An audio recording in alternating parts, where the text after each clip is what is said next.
Josh got one up.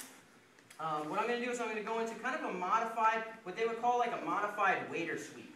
Alright? So the way I'm going to set this up is going to be a little bit different. Instead of having my knee on the inside, most of the time, what I'm fighting for, like if we're just thinking cut and dry jiu-jitsu, what I'm fighting for when I'm here, if I'm looking for a sweep, is I'm looking for my shin on the inside. All kinds of leg lock setups, like we just saw, other sweep setups, all kinds of good stuff happens when I occupy this inside space.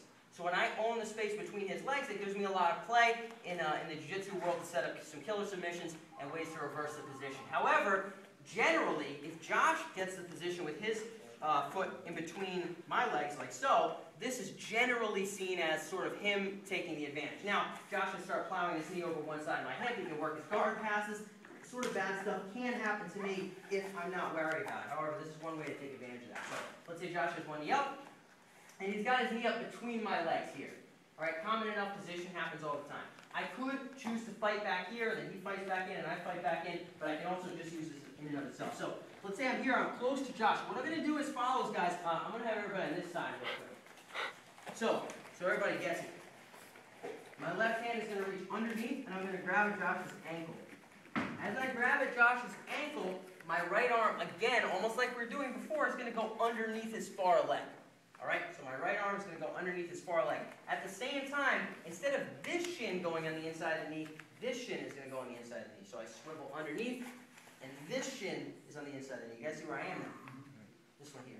I'm going to lift him up, and now his foot is cupped in my ankle. What I really want to do is lift him to the point where it's on my bicep. So I will shift him up. He's here. I'm getting myself underneath him, and I lift with this one leg to the point where I can bring it up to here. They call this the waiter sweep. Because look, it's like I'm holding a pizza or something.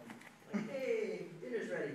Except it's jiu-jitsu. So I'm here, and now what I don't want to do is drive Josh back to where he has a post. So I'm not generally going to take him in this direction, because he has his foot back there to anchor him. So what instead I'm going to do is I'm going to take him in the direction of this knee, where he has nothing at all to post with. So I'm going to pivot my body out, I'm going to chop both of my legs forward, and I tip him over onto his back. At which point, it's very, very important how I get out of this technique. I don't just kind of like, oh damn, he's on bottom now. Ah! Right? That's not like jiu-jitsu, okay? What I want to do is find an intelligent way out. There's all kinds of, again, leg lock setups and stuff I could go into. What I prefer to do is, as he's on his way down, I'm using this foot to extract this foot. At which point, I come up to both knees, I have double unders, and I can go in directly for a pass. I don't want to unintelligently just throw myself on top and end up caught in something bad. I'm going to extract and end up on top in a good passing position. So Josh has one, yep. I'm here. I cup with my ankle on this side. This hand's going to go on the inside of his thigh. As this happens, this foot is now in. So look, my right leg, or my inside leg, is supporting his thigh. Now, I'm going to shift him up. So I want to almost try to topple his weight over the top. It's not going to work. He's going to have balance because he has his hand. But as I bring him up, I now capture his shin and my bicep. You guys see what's happening here. I went from my hand to lifting to my bicep. Now I have a lot of torque. I'm going to take him in the direction of the knee, so I'm going to take him out this way, towards the time clock. Boom. Extract this leg, come on top. At which point, stack, stack, stack.